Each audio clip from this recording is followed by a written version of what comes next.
I realized I already kind of messed up this vlog in the beginning, because normally what Emma does when she's drinking her coffee or after she's had her like moment to herself, she will have a conversation with you guys. But I went on my roof this morning and found my property manager's brother, and he recognized me, so we just started talking. And if you don't follow my Career Savage YouTube channel or know what Career Savage is, I give people career advice and kind of encourage younger people to pursue their passions while still building financial wealth in different ways. I've noticed that I've been spacing out a lot lately. Like, I'll start talking and then all of a sudden it's just,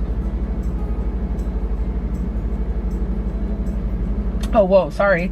I was showing an example, not that it was actually happening just now. And I feel like because my mind is always thinking and working and operating and doing a million things, I don't dedicate time to just chill and relax. Another reason why I like watching Emma's videos.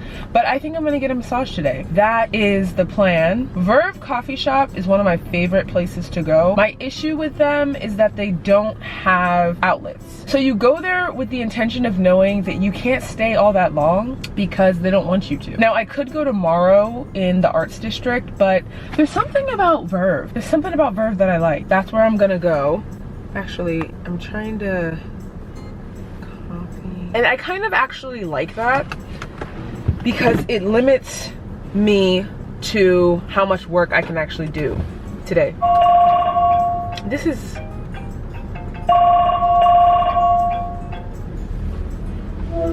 this whole drive to Verve Coffee Shop off of Crescent Heights and 3rd Street, I was gonna be talking to you guys, but I got 2 phone calls and then I ended up talking to my mom for a little bit. That happens to me a lot, where I will like try and film, but then I end up interacting with so many people on a day-to-day basis, whether it's phone calls or whatever. I don't remember what I was saying before I got cut off.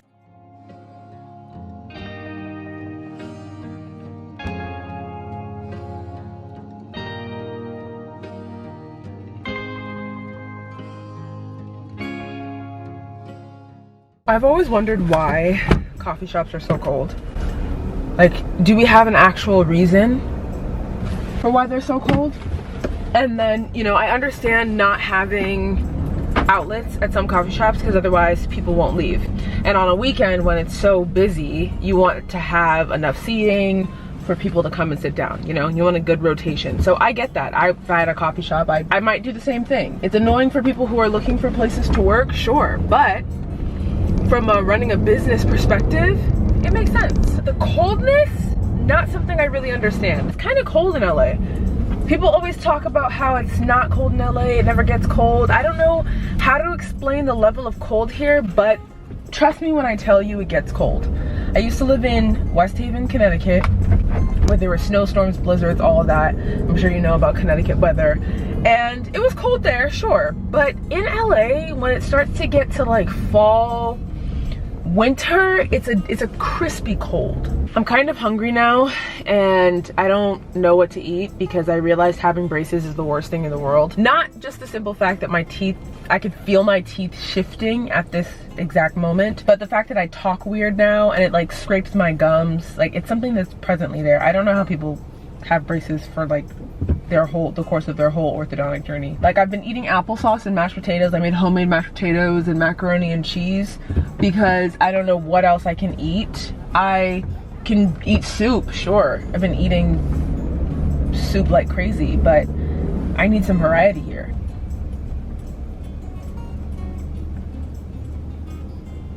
See, I just lost focus again. What is wrong with me? I don't know what is wrong with me. By the time Thanksgiving comes around, I'm gonna be so sick of mashed potatoes and macaroni that I'll probably just eat a regular meal on Thanksgiving. Should I go to the Grove?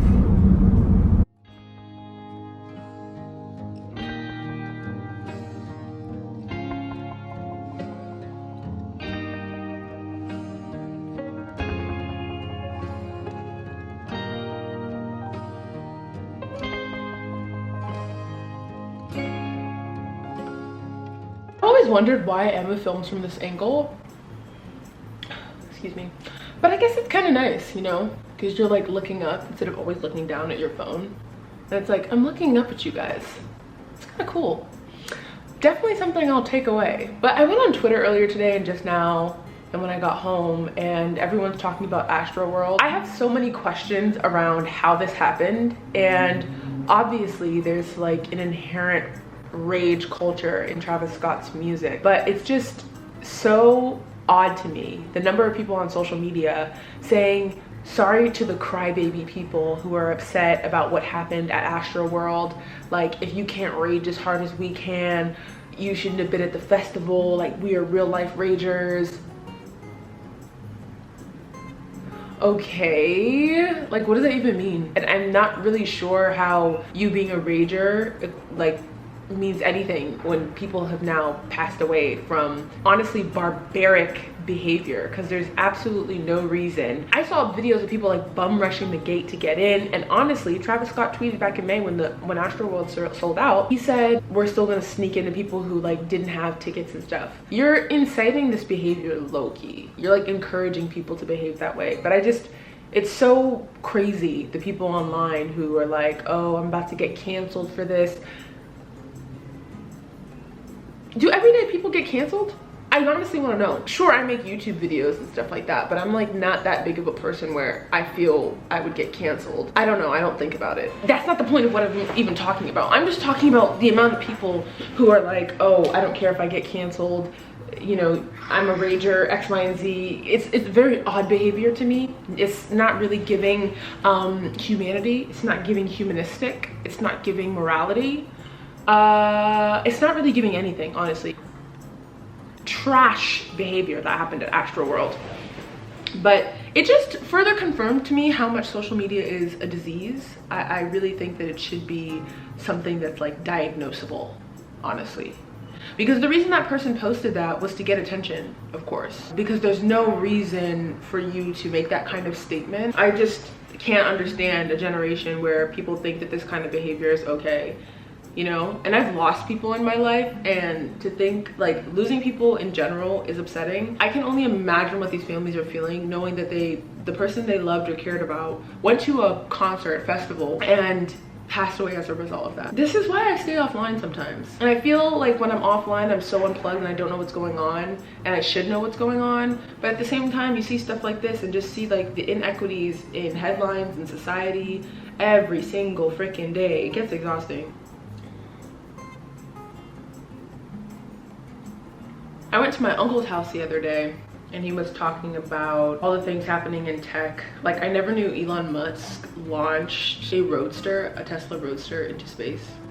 Didn't know that. He was talking about how in Europe people can put something in their hand to swipe at vending machines, so they don't have to like look for coins or like dig through the look for coins to get stuff at the vending machine or whatever, or to like get into certain parts of the building. They can just scan it. And then after I left my uncle's house, I was talking to my friend about what my uncle said, and he was like, oh yeah, there are people in different parts of the US that have like a little chip in their hand. I don't know how true this is, guys, but they have a little chip in their hand and they can use it to like unlock their front door.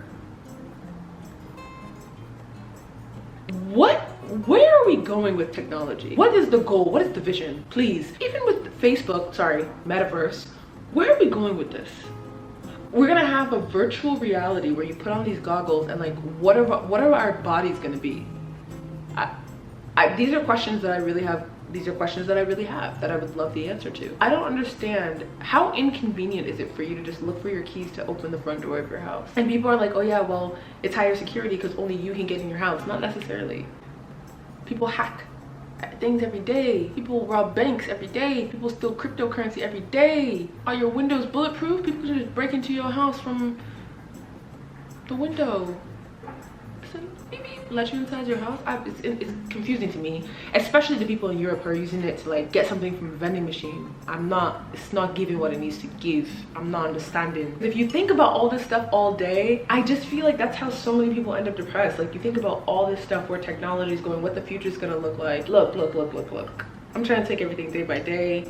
And this is why I try to limit my interactions on social media, online, the news, everything, to not be ignorant to it all, of course, because I engage in conversations with people who do know what's going on and they inform me. But the constant information overload prevents you from being able to live in just a moment. This vlog got a lot deeper than I expected it to be. I'm a very opinionated person. I like to have discussions. And I feel like that's what I'm doing with you guys right now. I'm looking up at you having a discussion. This low-key can be the thumbnail. This low-key could be the thumbnail. Well, now what do I do for the rest of the day?